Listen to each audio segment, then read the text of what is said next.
Mummy నీకు ఒక surprise. ఏంటిరా సర్ప్రైజ్ అట? తెలుసా?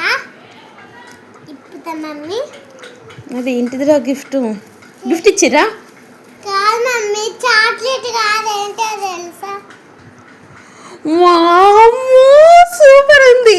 మొన్న సైన్స్ డే ప్రోగ్రామ్ రోజు నాడు దిగినాం కదా. చూపిస్తా ఇళ్ళకి చూపిస్తాను. వావ్, ట్విన్సీ Krishnaveni talent school Vemulawada KTS.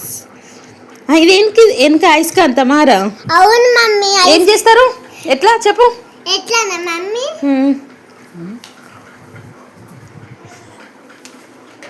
ఓహో, అతుక్కుంటా. Okay, super. మంచిగా అమ్మా, సూపర్. అయితే ఇక నేను చిట్టి తల్లి మొన్న ప్రోగ్రాం జరిగిందని నా వీడియోస్ చూపించాను కదా. నేను చిట్టి తల్లి లేదు దిగావు. అమ్మా, ఎవరిచ్చిరా? మేడం, మా మేడం మొన్న ప్రోగ్రాం రోజు ఇయ్యలేదు, అవి రాలేవని ఈరోజు గిఫ్ట్లు ఇచ్చింది. గిఫ్ట్ ప్రైజ్ ఇచ్చింది. అవునా? ఎవరి ఫోటో దిగిల్లో వాళ్ళకే ఇచ్చింది. Wow, super. మంచిగా ఉంది కదా. Wow, super.